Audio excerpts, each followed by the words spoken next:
Hey everyone, hope you're having an awesome day so far. So welcome to the second installment of Luke's Point of View series that I'm starting, and I'm loving it.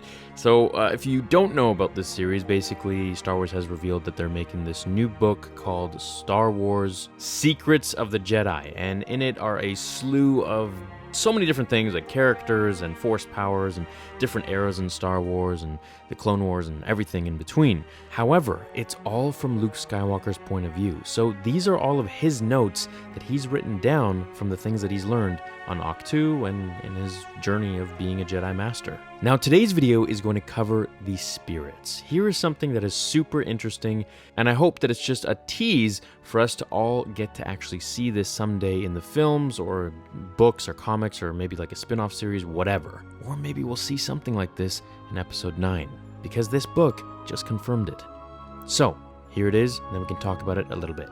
After Obi-Wan Kenobi fell in battle against my father, I was afraid I'd never see him again. Little did I know he would return to watch over me as a Force spirit. At first, I only heard Obi-Wan's voice in my head, but I later discovered that he could manifest as a fully visible apparition and even interact with the physical world. In time, I would discover that not all Jedi have the power to transcend death. It requires special training that Obi-Wan's master, Qui-Gon Jinn, received from ancient Force priestesses. Now, side note here, if you guys don't remember, there's a few episodes in the Clone Wars TV show where Yoda actually goes to visit the Force priestesses, the Shaman of the Wills, or they're also known as. These are the people that Qui-Gon visited, and they taught him how to become a Force ghost, who he later taught Yoda, and so on and so forth. Alright, let's continue. That knowledge was then passed down to a select few, including Obi-Wan, Yoda, and my father. Their spirits, get this, their spirits guided me for many years, but vanished when I shut myself off from the Force. It's a relief to feel their presence again after all this time.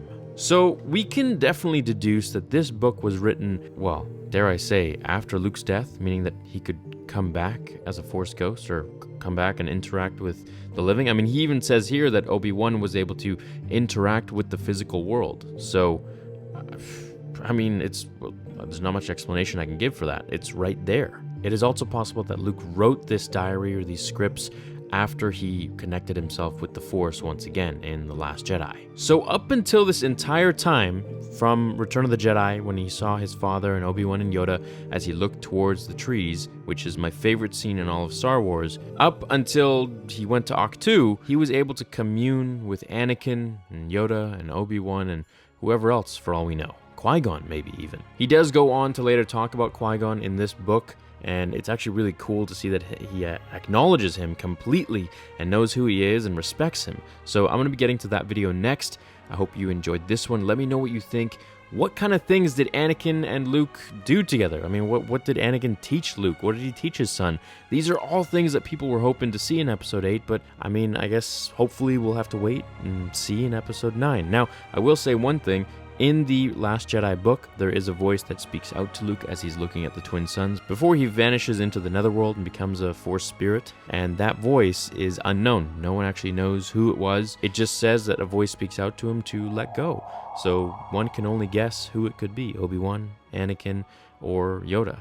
So let me know what you think about this information. I think this is absolutely awesome, and I hope you do too. So leave a like on this one if you enjoyed it, and I'll catch you in the next one, where we will continue this very exciting series. Have an awesome rest of your day. Until then, remember, the Force will be with you, always. Now, fulfill your